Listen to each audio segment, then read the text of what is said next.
Hi, Mark Jeffrey here, your pressure person, and it's all about how to win more big points on big matches under pressure.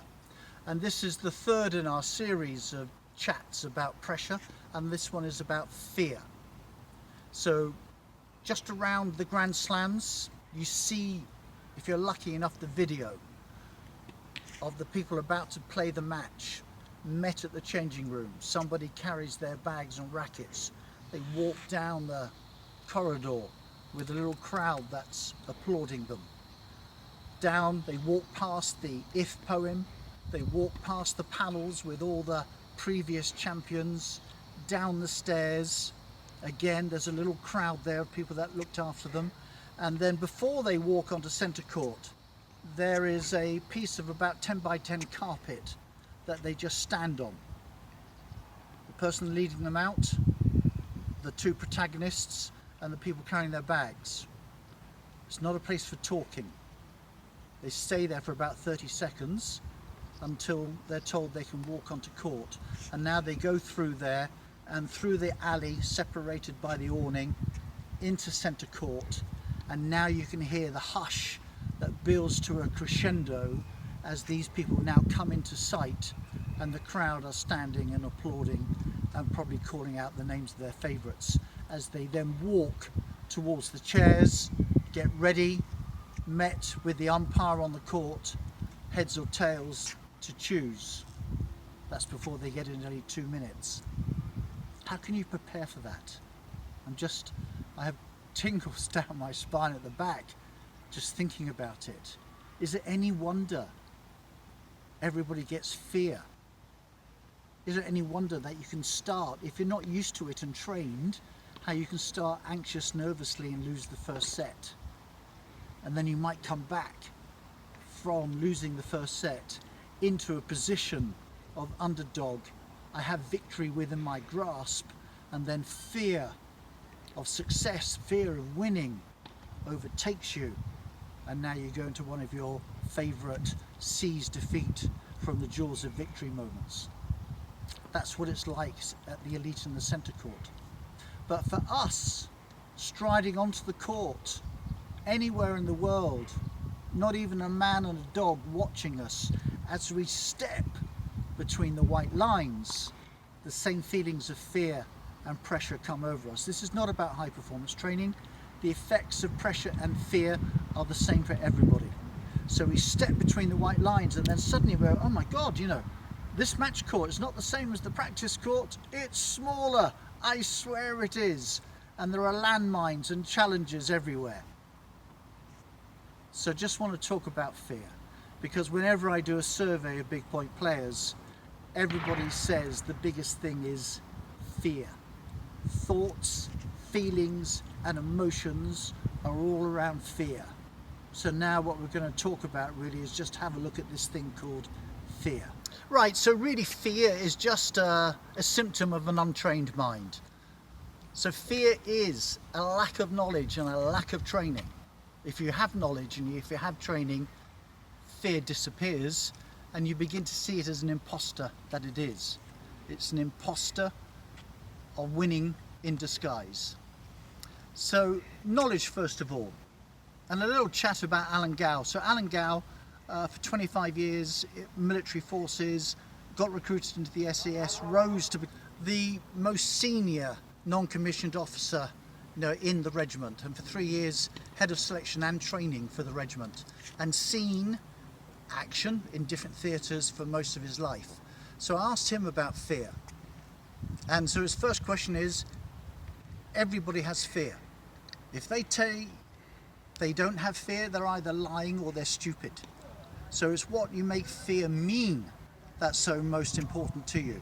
And for him, the feeling of fear was getting his raw body and mind ready for battle. Because fear gives you everything you need to perform at your very best.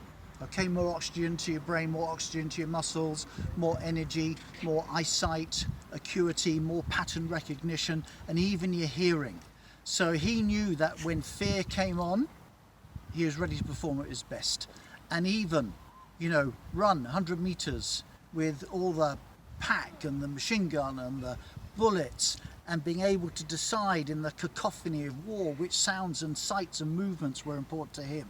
So he kind of loved the pressure of fear, and afterwards you have the euphoria of winning, and that becomes very addictive. So that's the first thing about fear, is that it's your body getting ready for it. It's your friend.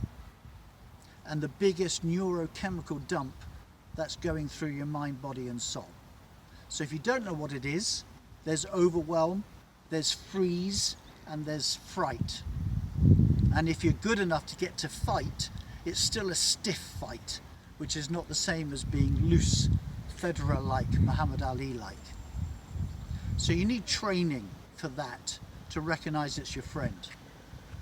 Now let's get in. Now you have some knowledge that fear is your friend, it's not your enemy, and what's going through you. Now we have some knowledge. So knowledge, few things. One, just say you had evidence, proven tactics, that what you're about to do was proven to win, at least the probabilities were coming your way. You get to trust that.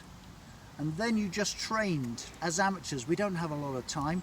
We train the exact two-shot combinations to execute those proven tactics, and we do them time and time again, and we trust ourselves that we can do these executions. No doubt, no analysis, none of that stuff.